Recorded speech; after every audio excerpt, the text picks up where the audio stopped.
White House for us, Hans. Thank you.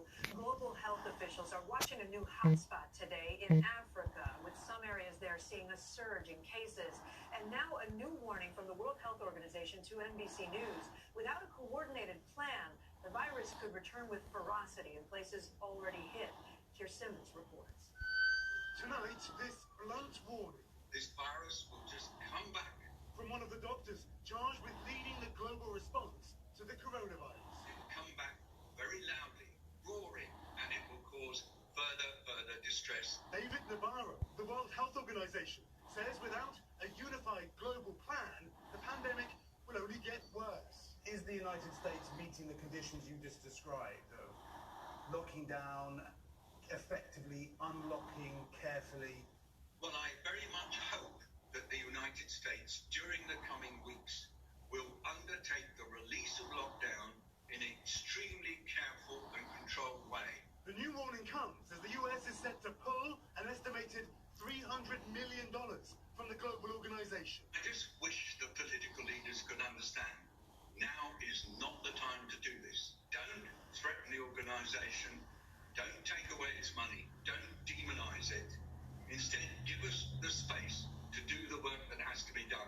President Trump tweeting over the weekend that China pays only a tiny fraction of America's contributions. The president considering cutting the funding by 90%, matching China. The WHO's annual meeting this week set to descend into damaging disagreements.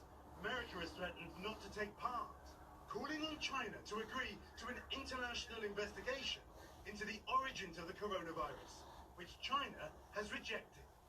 Tomorrow, heads of state will address the World Health Organization by video. Tonight, it's not clear if there'll even be an American delegation to perhaps the most important meeting in the organization's history and the most divided. Kate?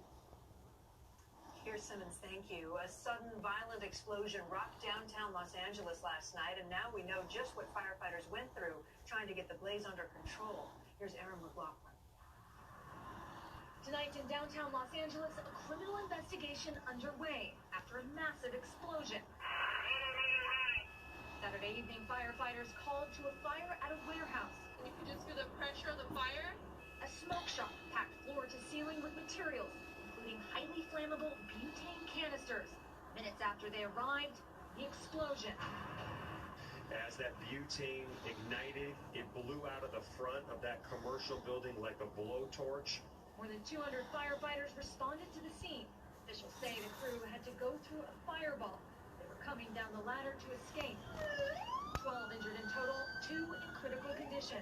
Police now focused on the business connected to the warehouse, Smoke Tonks, smoking and tobacco accessories business. NBC News has reached out to the business and has not heard back.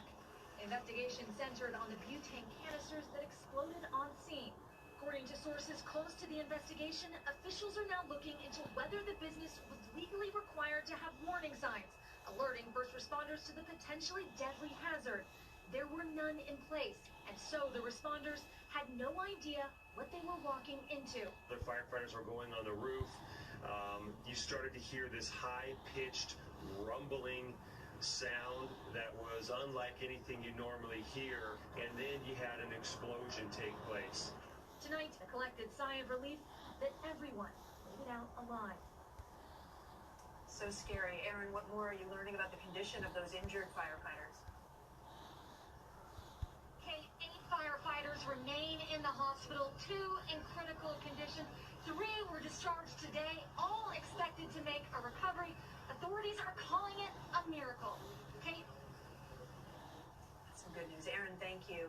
A dangerous storm is moving toward the Atlantic coast tonight. Tropical storm Arthur could hit North Carolina's Outer Banks tomorrow. It is the first named storm of the season, and it's expected to bring heavy rain, gusty winds, and life-threatening rip currents to that area. Still ahead tonight, the big changes some restaurants are making to try to keep you safe when you decide to dine out. Now to our series, The Way Back, a look at how industries are evolving so they can reopen during the pandemic. Tonight, what the future of eating out could look like at your local restaurant. Here once again is Morgan Chesney. Tonight, from Texas to Thailand, restaurants racing to figure out how your next socially distant dinner out could look. They head COVID-19 or fever. When there's fever, they're not allowed to come in. The pandemic rewriting the rules for all restaurants. A world where robots disinfected dining rooms with UV lights. To be reopening the way in which you are, how does that even feel? It's surreal. In Dallas, Chef Bucky Pugh is back serving his famous Southern favorites with a side of hand sanitizer and a smile. Well, I want people to come out and support me. At the same time, I also want to respect their safety. That means adding picnic tables outside and staff wearing masks and gloves to protect themselves and customers. Just to actually be able to come out, enjoy a meal with a friend, it's refreshing. Social distancing, a global challenge. In Thailand, a restaurant using stuffed pandas to create extra space. In South Carolina, one owner doing the same thing with blow-up dolls. I might even kiss one of those dolls for the night's over. And new ideas in the Netherlands. Correspondent Tessa Arcilla is there. What does dining out in a post-lockdown world look like? Well, it could look like this. Table for two in a little glass house. This restaurant in Amsterdam called Mediamatic is putting social distancing at the heart of its operation. Fast food chains doing their part too. McDonald's closing down self-serve drink stations, delivering food in double-folded bags, and considering foot pulls on all bathroom doors. But the rush to reopen already raising questions. Customers eager to get back out as restaurants try to recoup losses. 8 million people lost their jobs in the restaurant business, and a lot of operators are saying that they're not even going to be able to hire a lot of those people back. Back in Dallas, this chef isn't giving up. I will stick with it until every last penny is out of my account. Then I'm done. A growing fight to adapt in a strange new normal. Morgan Chesky, NBC News, Dallas. When we come back, the couples who decided love and their weddings couldn't wait another day.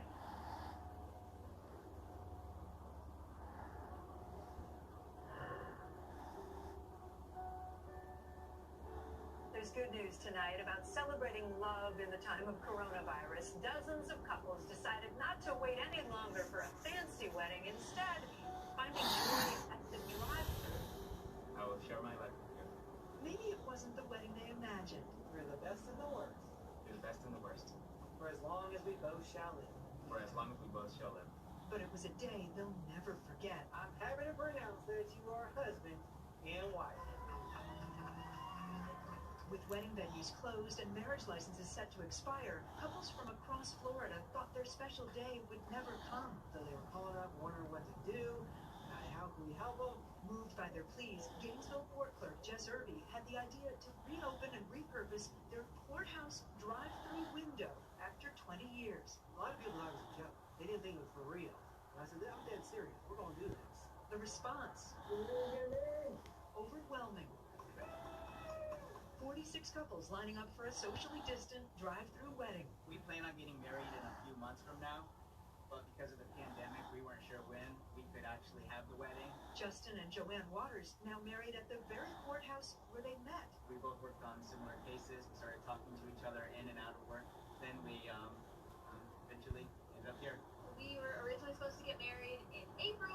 For Aaron O'Reilly and Jonathan Meador, their dream wedding in Charleston now on hold till next year. I don't want to wait to marry him until next year. Couples of all ages. I sit here in a convertible at a drive-thru wedding in the middle of a global